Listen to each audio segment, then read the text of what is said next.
Hello बच्चों, Ambe home science classes में आप सभी का स्वागत है।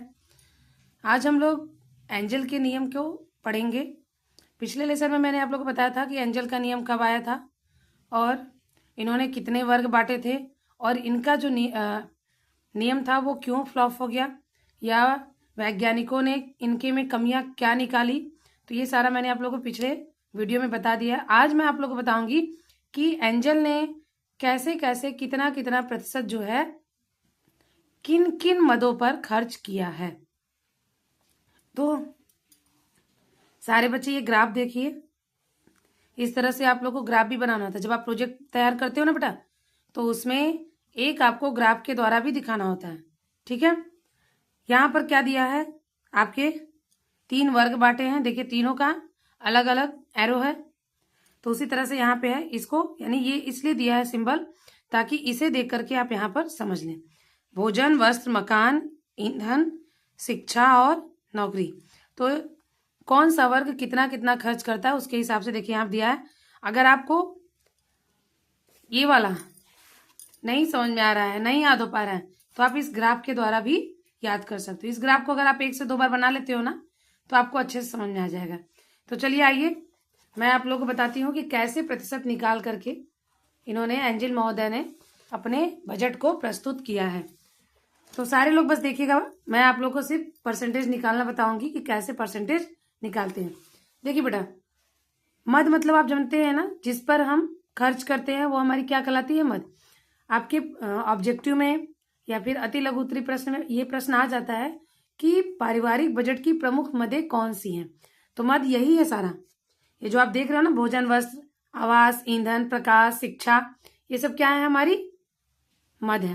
तो ये याद रखिएगा। सबसे पहले देखिए भोजन वर्ग कितना बांटा है यहाँ पे, श्रमिक वर्ग, और इसका महीने का वेतन कितना है, 3000।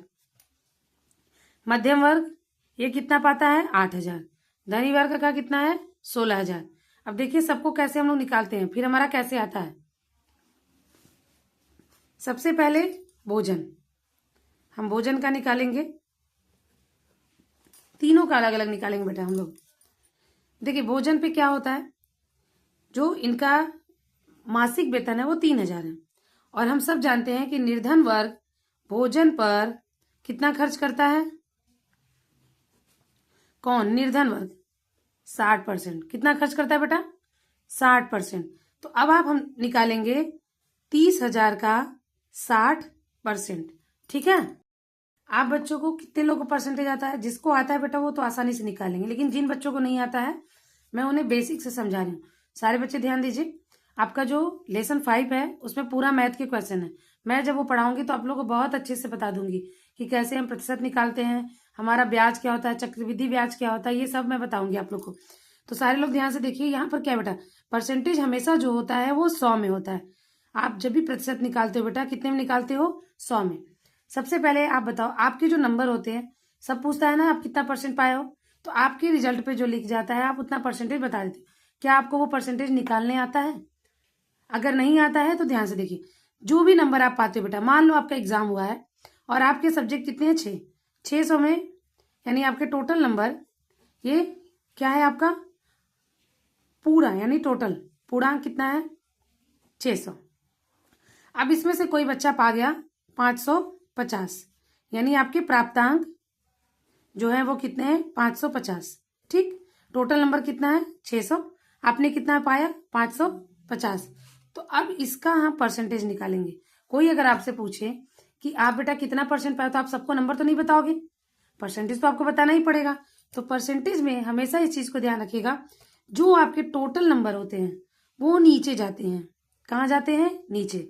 आपने जितना पाया वो आपका कहाँ रहेगा, ऊपर, और इससे हम गुणा करते हैं 100।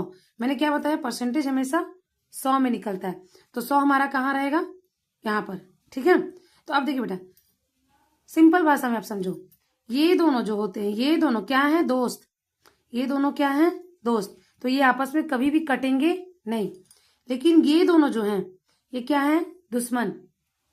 इतना समझो, ये दोनों क्या है, दुश्मन, यानी ये एक दूसरे को काट सकते हैं, एक दूसरे को काट सकते हैं, लेकिन ये दोनों नहीं, ये दोनों जुड़ेंगे, कटेंगे नहीं।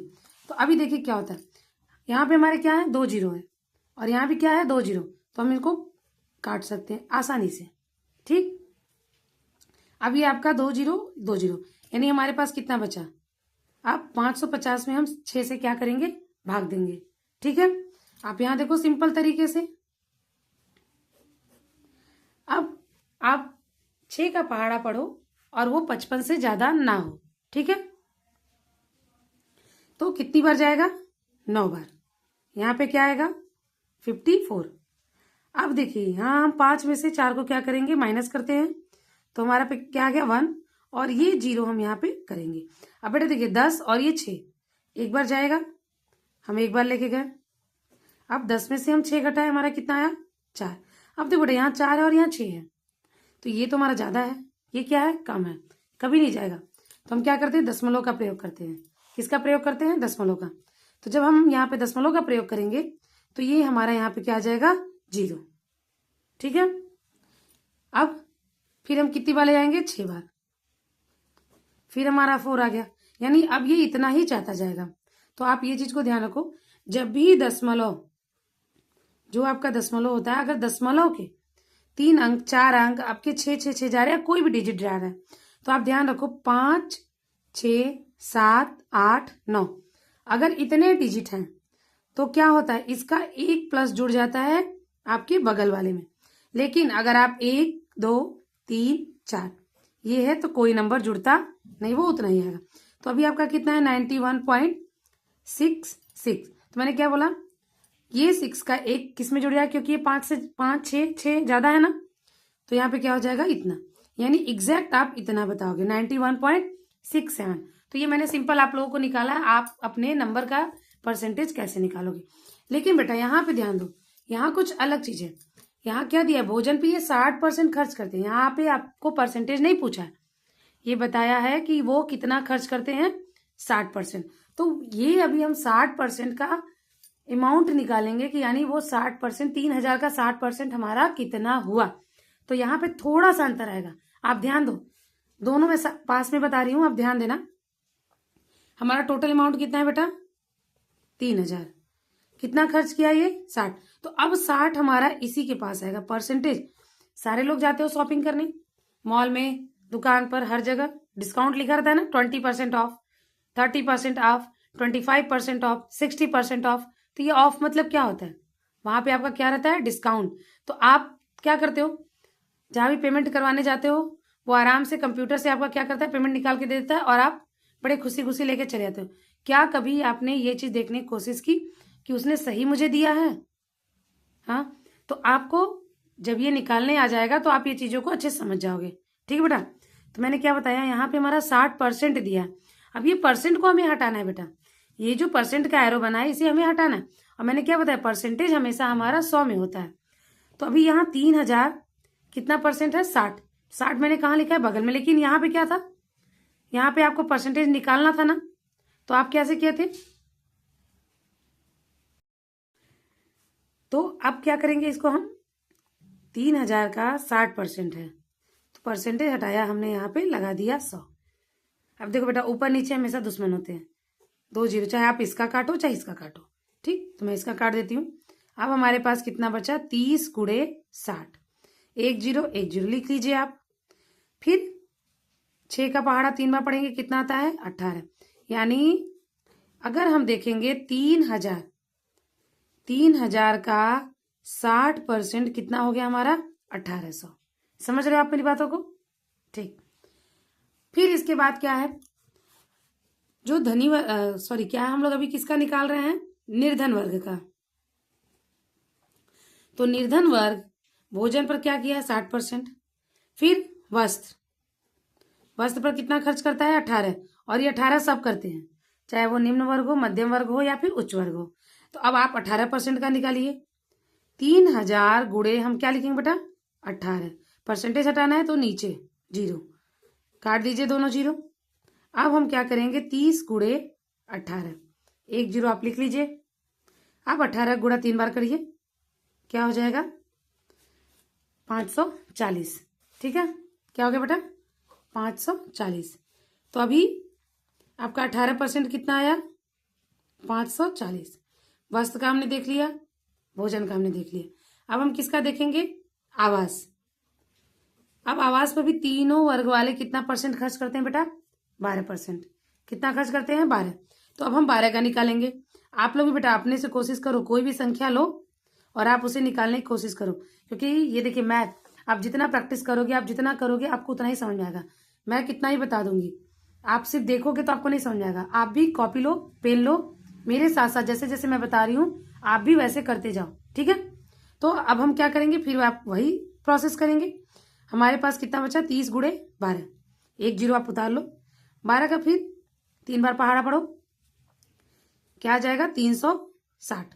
यानी अब यहाँ पे क्या है? 12% का जो है 360। हमने आवाज देख लिया। अब हम देखेंगे ईंधन, प्रकाश, सब इसी में आता है। इस पर जो निम्न वर्ग यानी निम्न वर्ग है, जो गरीब वर्ग है, वो कितना परसेंट खर्च करता है? 5%। ठीक है बेटा?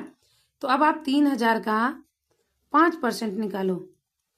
ठीक, 30 गुणे 5, जीरो उठाओ, यहाँ पे कितना आ जाएगा? 150। यानी 5% कितना हो गया बेटा? 150। अब हम देखेंगे शिक्षा पर। शिक्षा पर भी इनका कितना परसेंटेज है? 5। तो सिंपल हम सीधे लिख देते हैं 150। तो इस तरह से हमने क्या किया, जितने भी निर्धन वर्ग हैं उनका हमने सारा परसेंटेज निकाले। अब आइए आप लोग बुक में देखिए, देखिए ध्यान से देखिएगा सारे लोग। हम लोगों ने कैसे निकाला? यहाँ पे क्या है? 1800। ठीक, फिर इनका वस्त्र पे कितना है? 540। आवास पर कितना है? 360। ईंधन पर कितना है? 150। और शिक्षा पर भी कितना है? 150।